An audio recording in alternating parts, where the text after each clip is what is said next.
好啊，咁我哋而家係咪出發去食嘢啊？係啊，依家我哋出發去附近。平時我食 lunch 都最中意去嗰度啊。係嘛？啊，好。咁我係咪可以攬住你㗎？你有咁嘅必要嘅都可能啊，係。即係點啊？即係咁樣攬住你，得唔得？抽筋！哎呀，屌！你個抽筋。點啊？睇住先。可能好少做運動，一坐上去咧，我個大髀嗰個較位咧有啲抽筋，即係要咁樣攬住。係啊，冇錯啦。最好唔好攬得太實啦，好嘛？我驚我揸下車忍唔住揼你喎。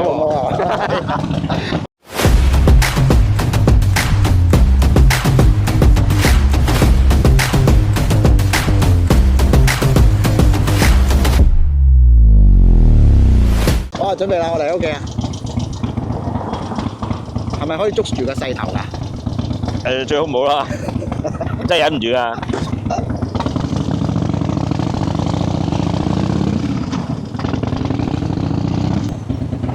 有冇feel到哈利嘅嗰種澎湃嘅感覺？有啊，完全係啊，嗰種叫澎湃啊！你熄咗機啦？冇啊，我繼續錄緊。撈緊嘅。係啊。喂，你呢一個咁嘅姿勢咁有型，我唔撈緊呢度得啊？不過講真，你坐呢啲咧，真係 feel 到佢嗰種 power 喺度，即係你一避油嘅時候咧。我都已經係冇俾油嘅。係啊，即係唔同平時呢電單車嘅，即係你呢種一避油咧，佢係好似扯住你去嘅。啱啱我哋介紹嗰架綿羊啦，250cc。啊。呢架係1590cc。哦。理論上咧係比起一架小型嘅私家車仲要大啲嘅個排量。所以坐落去個感覺咧，你坐後邊嗰個咧，你真係唔捉實啲唔緊，你即刻搞唔掂。係佢係會取下咁啊！我已經盡量細㗎啦，其實。不過其實講真，我都係算第一次坐哈利喺香港，都唔係喺香港嘅，即係喺我人生裏邊啊。係。都係第一次坐哈利。有冇覺得有咩分別啊？暫時未知係嘛？都有分別嘅，不過我要攞翻個咪先，睇下唔知佢聽唔聽到我講先。你個咪喺度？喺度啊？有咩分別啊？唔知喎，即係好似好型咁咯。好似好型咁樣啊？係啊，好似好型。你係有少少疑問啊？到底係型唔型咧？咁樣自己都唔係太清楚係嘛？係啊。同埋你即係你架車佢又有嗰啲聲咧，即係而家我哋聽到呢啲響鬧聲咧，好酷嘅。響鬧？唔係，即係唔係鬧鐘啊？即係你而家呢架電單車嗰啲聲，嗰啲揮嗰啲聲，係嗰啲叫咩聲啊？好，坐穩啊！好。你係要打我膊頭啊？我諗係啦，因為佢都個馬力好大下嘅。我會用隻腳夾住佢。都得。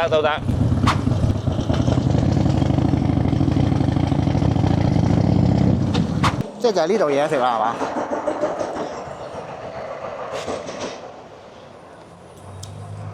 哇！你睇下個樣幾型。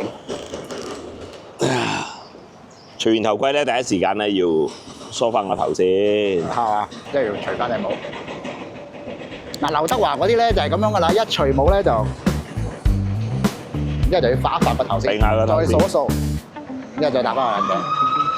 好啦，眨下眼又嚟到呢一個元朗冰室啦，係嘛？元朗冰室不過位於土瓜灣，係就唔係喺元朗。呢度係土瓜灣長龍灣啊。長龍灣，即係以前碼頭啊。你有冇見過咧？喺香港有個閃晒燈嗰架渡輪咧，你有冇見過啊？閃遊客嘅渡輪，即係嗰啲係咪一個紅帆布？唔係嗰架，唔係嗰架。你講個叫鴨鈴號啊？嗰啲好多遊客坐上去，有隻渡輪係有好多吊燈咁樣閃下閃下咁喺個維港嗰度遊下咁樣。係。以前呢個碼頭咧就係啲遊客成日嚟。哦。咁你今日帶我嚟呢度食呢個咧，係咪話即係都屬於係出名嘅一個叫做辣肉豬扒？辣肉醬。辣肉醬豬扒。辣唔係辣。辣肉醬。係。出唔出名我唔知喎，我自己好中意食啊。佢呢個肉醬係牛定係豬嚟㗎？應該係豬嚟嘅，係嘛？應該係豬嚟。豬嚟㗎，係啊我問下先。唔該，我想問下呢個肉醬係牛定係豬嚟㗎？兩樣都有。哦，兩樣都有。係。哦，好。頭先又講咗啲電單車啊。咁今日而家咧又嚟訪問下咧，即係其實你喺做錶呢一行咧做咗幾耐？唔計自己開鋪，我自己出嚟做嘢。即係開始做。係。我15歲開始做手錶行嘅 part time。手錶鋪嘅 part time。15歲即係咯，超過30年啦。哇！30年喎，即係喺個錶行超過30年喎。即係你其實而家你睇落去都係30零歲啫。咁離譜啊！呢個咁即係你奶都未戒就已經出嚟做嘢。15歲啊，15歲做咗30幾年。做咗30幾年。哎呀，咁啊暴露咗個歲數啊！咁但係其實我覺得喺香港做錶啊，即係都你覺得嗰個叫做個過程啊，其實你最大嘅體會係乜嘢咧？即係而家同埋你30年前做嘅時候。如果你講做錶咧，我自己覺得我自己係好有另一個諗法。例如，我入行嘅時候咧，大家都係追捧一啲大牌子嘅，即係講緊你諗下30年前，會唔會有人買 Michael Brands？即係聽都未聽過咩叫 Michael Brands 啊？係咪？即係主要都係可能貼嗰台啊嗰啲就一定㗎啦。講不如貼地啲嘅，可能大家都買精工啊、精神錶啊、Casio 啊呢啲3大品牌啦，係咪？跟住都有啲其他品牌，但係唔會係 Michael Brands 咯。即係根本冇呢一樣嘢嘅存在。係就係冇呢樣嘢存在嘅，但係有好少係啦。但係我嗰陣時講緊2003年啦，我開始創業啦。我開 auto shop 嘅時候咧，我成間鋪都已經係賣 Michael Brands 啦。即係你間鋪係2003年開始，即係20幾年、22年喎有。auto shop 啊？係咯。係啊。你2003年喎。係啊，2003年啊，SARS 啊。哇！因為SARS嘅時候咧，周圍都啲鋪租好平，咁我覺得都可以試下創業。然之後就買咗幾間鋪咁樣，然之後其他嗰啲就收租，自己嗰間就自己嘅係嘛？跟住咧就用咗幾千蚊，就喺旺角停買中心，租咗個100尺都唔夠嘅位，然之後就開始做手錶㗎。即係一開始就已經係 auto shop 呢個名㗎啦。嗰陣時喺邊度揾呢啲咁嘅 Michael Brands？最初話俾你聽，嗰陣時唔係咁流行上網嘅，都即係未係太大行其道啊。2003年，嗰時啊，去嗰啲國際嗰啲網站度買嗰啲好似蘇聯錶啊。2003年 YouTube 呢個 Facebook 都仲未有啦。未有啊？係咯，嗰陣時即係完全都唔係互聯網嘅世界嚟喎。唔係互聯網世界。即係就慢慢去揾啲錶，去揾啲 Michael Brand。係啦，冇錯啦。咁已經當年，即係我係好有諗法。當大家都淨係中意一啲大牌子嘅時候，你見到我成個人，無論我衣着打扮，我揸嘅車，你見到都係喺香港可能都係得2、3部。我啲私家車，我啲老爺車，係咪？我覺得做人應該有翻屬於自己嘅形象，我好唔中意同人哋一樣嘅啲嘢，所以就創出咗呢一個，即係而家呢一個。我覺得如果我賣嘅手錶，好多香港都係得1隻2隻，10隻8隻，啲人係一定會有一個追求咯。我覺得一定有我呢啲類型嘅人，係嘛？唔係咁一定有嘅，只不過係可能當其時仲未爆發出嚟咁解啫。因為有啲人想揾，但係佢又唔知喺咩渠道揾。或者有啲人可能佢又覺得睇到呢一啲款，咦，又真係幾另類喎。有部分跟咗我鋪頭好耐嘅粉絲咧，當年係20幾年前已經係不斷追住啲 Michael Brands 嚟玩，但係當其實好難做，幾難聽嘅説話都有。哇！呢啲雜嘜嚟喎，哇！呢間錶鋪連精工都冇喎，咩錶鋪頭嚟㗎？專賣雜嘜。即係嗰啲5、3、5、4嘅鋪頭咁樣，即係一睇落去又好似覺得，咦，一啲品牌都冇喎，全部都唔知係乜嘢來。到底係冇啊？定係當年其實有，以前係冇咁個心冇咁開放㗎嘛。即係比較守舊啲。可能認知嘅品牌可能兩隻手數得晒，10個。我講緊喺20、30年前，大部分即係都係認賣一啲自己認知嘅嘢咯。你見到依家啲 micro brand 已經係大行其道，啲人已經可以接受到用幾萬蚊、幾十萬蚊買一啲所謂嘅 micro brand， 或者有啲獨立嘅製錶嗰啲都係一樣。其實佢都係 micro brand 嚟嘅，佢唔係咩大牌子，佢都係自己手作做。而家係明顯咗嘅。你咁即係講，如果 micro brand 嘅始祖，咁即係可以講你都算得上係一個。香港應該一定係啦，係嘛？香港一定係。哇！咁我今日可以同個始祖喺度坐埋一齊，又食嘢又講錶，有冇？咁咪冇咁嘅嘢。只不過我真係因為我個人嘅性格而造就呢件事。我真係好唔中意同人一樣嘅。唔係，同埋我覺得個毅力都好重要嘅。即係你諗下喎，由開始俾人講，俾人講有呢啲乜嘢牌子，即係其實呢啲咁嘅心態，你唔堅定咧，即係其實唔會有今日嘅好錯。即係呢一樣嘢，我覺得係。啲行家點樣稱呼我？要我做另類之王。另類之王係，即係當其時係直頭，但係因為我明白到嗰啲 brand 用心去設計，亦都係我太了解鐘錶呢個行業。有啲係大家都認識嘅大 brand，其實都係嗰啲廠做。即係你做嗰啲，依家你都知啦，我諗。即係好似我哋上次去深圳嘅個 Chrono Art 嗰邊，即係其實而家佢哋有好多都可能以前係做 OEM 出去。你見到啲外國牌子嘅錶殼啊，嗰啲都係 Chrono Art 做噶嘛。咁你知道我係行外人，我知道嘅。我知道啲外國啊，或者一啲以前未有國產嘅嗰陣時，國產係即係國產品牌，我講完全2-3年前係唔係嗰回事，完全唔係嗰回事㗎，冇呢類型嘅嘢。以前所有嘅 micro brand 係嚟自歐美嘅。依家不過講真，國產嘅 micro brand，我覺得係我夠膽用超越咗嚟形容。嗱，其實我短喺呢幾年喺香港，即係都有做錶啦。係啊，即係好唔好食㗎？講真。OK 啊。但係你冇食到嗰個醬啊嘛。咁又食到嗰陣味，係咪好香？係。佢又唔會好辣。好平民化嘅嘢食嚟嘅。我成日 lunch 我有陣時都會嚟要食，但係我覺得係好好食嘅一個 lunch。唔係，同埋佢個扒咧係軟熟嘅。即係佢唔係好韌有渣嗰啲咧。嚴格嚟講咧，係唔使用刀叉。用手係嘛？最好冇啦，因為我跟一筆咧，佢都飛咗啦。係啊，唔好意思啊，斬亂咗你個餅啊。唔緊要，唔係因為我話，因為頭先你講嗰個叫做 micro brand，全部都係外國嘅。其實我認同嘅，因為我啱啱即係戴手錶或者出嚟嘅時候咧，真係未見過有國內手錶嘅。就算有咧，佢哋都唔敢放國外手錶嘅牌子，即係個名。有我都唔會買啦。係啊，即係一定係喺咩地方、咩國家、咩歐美嘅一個 brand 咁樣，然之後先至再出。咁但係其實講真係內陸做嘅喎。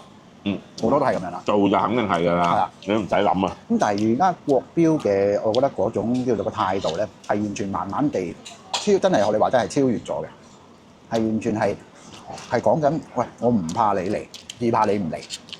即係呢一種咁嘅態度。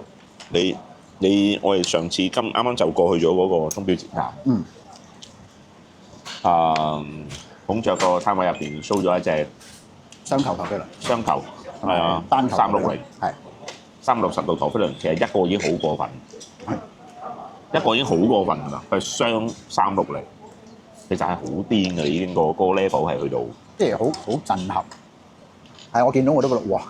呢一隻咁犀利，係咁喎。呢個我又好坦白咁樣同啲讀者都講，無論佢平極都幾十萬。如果我有幾十萬，我肯定唔會買國產品牌。呢個又係我自己個諗法。唔係可能未到啫，即係自己嗰個信心係咪啊？唔會用幾十萬，我未去到咁咯。如果有幾十萬，我一定買啲保值啲啊，得得菲利巴勞力士嗰啲。攞得翻錢嗰啲咯，唔係我相信應該會越嚟越好嘅呢一樣嘢。幾十萬嚟買玩具我又唔會，但係講緊嚇3萬蚊樓下有啲好勁嘅技術，好似最新去嗰間喺入邊有另外牌子 Activate。嗱，只個時間咁樣走，你魔鬼啊嘛，魔鬼魚，你會 key 翻啲圖嗰啲出去啊？可以，即係喺影片嗰度，一路咁掃落嚟咗時間。呢隻嘢我睇住個老細開發。我認識咗呢個老細3年幾4年，我識佢去個廠度參觀，佢已經 show 俾我睇，我設計緊類似咁嘅嘢。哇！我心諗係咪真係會做得到啊？個成品依家就出咗嚟啦，真係有件咁嘅嘢。哇！我覺得勁喎，開發一個款式用咗幾年時間，係咯。即係要慢慢去鑽研，然之後要再測試有冇問題，再 click class 所有嘅嘢。同埋係真係啱一班真正我所謂真真正正啦嚇，鐘錶愛好者咯，機械手錶愛好者。有好多人問我嘅都會，我做過呢行30幾年，我諗我有少少資格去講下呢個錶嗰個心得啦。有好多人可能佢買親都係幾十萬嘅、10幾萬嘅有啲名錶啊咁樣，問我佢係咪一個鐘錶愛好者？我覺得佢喺局限咗一個位，佢都係中意嘅，當然係愛好者，但係唔係鐘錶啊！鐘錶唔係淨係貴嘅先叫鐘錶。我衰到連日本城有啲膠錶有陣時買咧，我覺得好得意，我都會買。逢親呢啲咁嘅時計，我覺得個人幾萬蚊嘅我會買，幾十萬嘅我買唔起。但係有啲人士有啲街邊嘢設計覺得得意，我都會買翻嚟。把玩一番，自己都會。我諗我呢類型先真正係真係嘅鐘錶愛好者。即係其實叫做鐘錶，真係中意係冇分咩價錢，係純粹你真係欣賞到嗰件產品，而唔係個價值，唔係個價錢問題，係嗰個產品吸唔吸引到你。佢設計啦，佢做工啦，即係我會睇好多呢啲類型嘅造型啦，即係好多，係真係嘅。我以前有鋪人，我好中意買膠錶嗰啲。何解咧？好多膠錶好得意，即係啲石英嗰啲膠錶。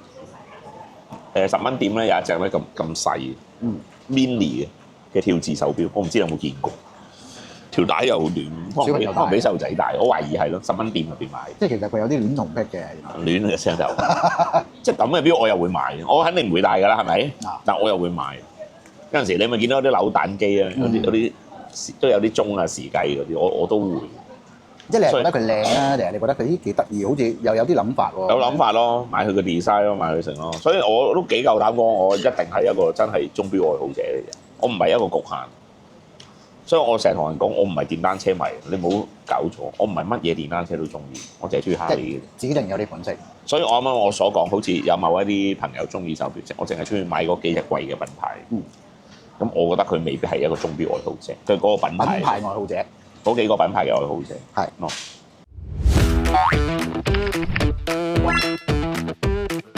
點啊？啱啱同你坐哈利出去玩啊！嗱，咁講翻個呢一個賽後感，唔係應該係事後感先。咁我覺得咧，嗱，你睇哈利咧，型係好型嘅。咁個嗰個坐上去嗰個叫做個感受咧，我覺得揸嗰個係完全感受到係有幾爽啦，幾舒服啦。但係坐後邊嗰個咧就唔掂啦。其實唔可以用舒服形容嘅喎，我哋自己揸都唔會好舒服嘅。即係好唔係嗰種感覺啊！即係你好似可以同佢係溝通到，係啦，係溝通到。但係坐後邊嗰個咧，你係溝通唔到嘅。你有坐過其他電單車？有。你有冇好大分別？大分別，因為我坐嗰啲唔係大車，即係唔係大型嗰啲啊，係以前即係我喺馬拉咧都係坐啲即係普通嘅 EX5啦，即係我睇到相啊嗰啲，咁自己揸都係揸嗰啲嘅，即係細型嗰啲車。小型車。係啦，小型車即係差唔多去到頭先你講嗰個叫咩啊？我唔記得咗嗰個 mini bike 係啦，即係類似嗰種咁嘅。咁但係佢嘅呢一個猛獸嘅後座力咧，我覺得係好強嘅。我冇俾油啊，你知唔知？係啊，因為我都問你，喂，你點解咁犀利嘅？我已經係冇俾油喎。即係我坐喺後邊咧，唔攬唔得，真係唔攬實啲都唔得。不過咧，如果係女仔，我已經係就住㗎啦。未必會中意。但係個女仔一定會成個身貼晒我背脊咯。係咯，我都可能呢個就係本身哈利個特殊。但係好可惜，今日係你坐喺我後邊。唔緊要啦。你一樣係成個人貼晒落我度咯。係，我無論係大頭或者細頭都貼晒。係咯。呢啲冇辦法啦，因為佢嗰個後座力咧太大，係嘛？所以。如果你問我坐哈利爽唔爽咧，我覺得就真係個人感受就唔係幾爽嘅，係啦。但係睇落去係型嘅，同埋揸嗰個，我覺得都幾個感受都幾大。係冇錯，揸住哈利咧，享受自己嘅私人時間咧，係我覺得最治癒嘅一刻嚟嘅。喺馬路度奔騰咁樣。喺個高速公路上邊，自己一個人揸住個哈利嘅感覺。個感覺係我覺得身為一位，如果你覺得自己都係幾 man 嘅男士，係享受呢一種感覺咧，係好正嘅，即係形容唔到啊！你係要自己親身體驗。你係耳邊會響起一啲音樂，係陶醉喺自己一個生活嘅世界裏邊。係啊，嗱，同哥，我又想問下啦，咁你頭先即係坐呢部哈利咧，你會唔會揾啲手錶去配襯下嘅？有諗㗎都有諗嘅，都有諗㗎，因為如果即係都要襯下咯，即係都要揾啲錶嚟襯翻部車。第一就要襯，第二咧我好中意戴白色錶嘅。但係如果我揸電單車嘅話，我就唔會戴白色錶啦。點解咧？譬如污糟。哦，所以你就會揀翻啲新式嘅手錶。係啦。咁今日你又帶咗啲咩款式咧？今日我帶住新呢一隻啦，呢係 Jumping Hour。點 jumping 啊？Jumping 呢個跳字嚟㗎嘛。哦，即係呢個位。呢個係啊，佢寫住 Jumping Hour，你見唔見啊？係。咁佢一去到嗱，呢個係分針啦。佢一去到12點過嗰陣時咧，就會卜一聲跳咗去個6字嗰度啦。哦。跳時嚟嘅呢就係跳字錶就好多啦，但係通常跳字錶都係石英㗎嘛。呢個叫機械跳字錶。你講下又好似係喎。係啦。咁同埋佢呢一隻款咧，本身佢嗰啲外圈咧，即係呢啲位置咧係。你見到啲紋啊？係啊，佢係咩紋嚟㗎？呢隻係一隻大馬士革鋼嘅紋錶殼。即係佢成隻錶係大馬士革鋼嗰個方法做出嚟嘅。係，冇錯。大馬士革鋼做手錶係相當之貴嘅成本。冇話呢一種鋼材係好堅硬，我哋做刀㗎嘛，本身。係啊。咁佢係一層一層咁壓製出嚟，所以每一隻做出嚟嘅紋理都唔同。哦，所以佢呢一隻款，即係而家我睇到呢個係咁嘅款，但係可能你另外一隻咧嗰個紋理呢啲位置咧又會唔同嘅。唔會有一隻同你一模一樣嘅手錶喺呢個世界上。啊，咁呢一個佢本身係仲係黑色嘅大馬士革。有咩顏色㗎呢隻？有黑色啦，加一個銅嘅顏色啦，同埋銀色。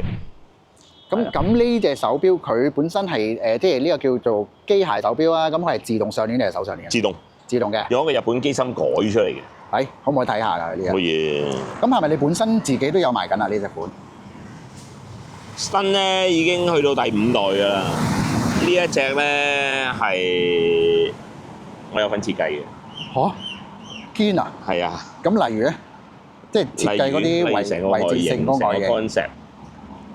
咦乜嗱？如果講一隻手錶嘅故事啊，咁你會呢一個設計其實個原意個故事嗰個款式係乜嘢？潛水啊？係，你見到裏邊係一個類似一個潛水頭嘅。啊，係啊，佢嗰個網啊嘛。呢一個係一啲潛水艇入邊嗰啲閂嗰啲窗啊同埋門都會有係一口釘喺個窗嗰度啊嘛，係咪？係。呢一個支指針啦，呢見到個指針唔係普通嘅指針啦，係咪？係。呢一個係潛水人用嗰個氧氣樽上面嘅氣壓錶嗰支指針嚟嘅。即係呢個成個 concept，我就係將嗰個指針放咗落嚟呢一度。哦，唔怪之啦，咁你今日會戴呢一隻手錶啦。我覺得係比較 man 啲嘅，係嘛？係啊。唔係，咁我其實覺得又戴喺你手上啊，無論一個電子錶或者一個機械錶，都係覺得好 man 嘅。好離譜，係嘛？man 到好離譜係咪？你講嘢好離譜，點會啊？都係講事實啫。好啦，咁我哋講咗咁多頭先啲電單車啦，咁其實咧喺呢度九龍塘啊嘛，係啊，地址係嘉林邊道4號。嘉林邊道4號。咁如果大家真係即係對電單車啦，或者有興趣，或者係想了解下嘅，咁其實我覺得摩童啊，而家呢個係摩童，唔係錶童啊，就可以即係介紹下俾大家嘅。好似譬如話，而家我身邊呢2部車都我覺得都非常之型啊！係啊，其實啱啱我哋介紹 Victoria，除咗面軟之外咧，呢一架都係佢哋王牌產品。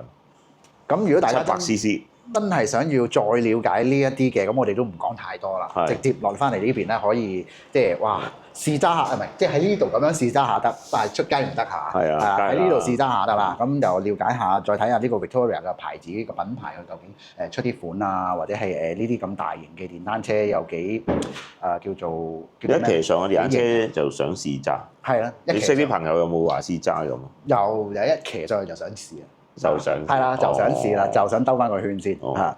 好啦，咁我哋今日嘅呢一條片咧就差唔多啦。好。咁如果大家係對錶童啦，或者係摩童啦感興趣嘅，即係對佢個人感興趣嘅話咧，咁就可以留言話我哋知啦。咁我哋俾個電話聯絡係你，慢慢對佢感興趣嘅。咁犀利嘅咩？係啊。咁如果你係對佢啲電單車啊，或者啲手錶啊都有興趣嘅，都可以去聯絡佢嘅。如果中意手錶嘅，咁啊，梗係睇 Auto Shop 嘅 channel 啦。係啦，睇 Auto Shop 嘅 channel 啦。每逢星期幾有直播啊？星期四係啦，每日星期4幾多點啊？我哋係9點半。9點半係啦，9點半就有直播。Facebook 嗰度就會有直播啦，Facebook、YouTube 都有。YouTube 都有，咁就可以介紹好多唔同類型嘅手錶。係冇錯。咁然之後電單車嘅暫時仲未有直播啊，咁係純粹即係都係有呢一個嗰個叫做兩碌嘢嘅 channel 啊，咁你就可以追溯到。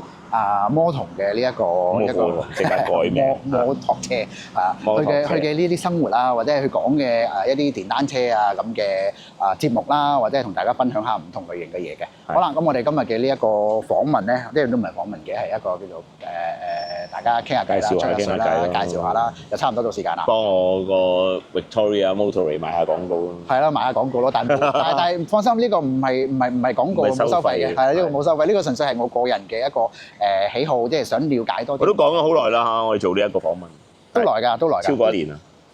應該有啦，係啦，差唔多。咁啱摩童呢一集就叫摩童啦，咁啊之後拍手錶你叫錶童嘅，咁都佢都有咁嘅時間抽出嚟，咁我先有咁嘅機會去揾佢拍嘢嘅。多謝你。咁又係時候同大家講再見啦，拜。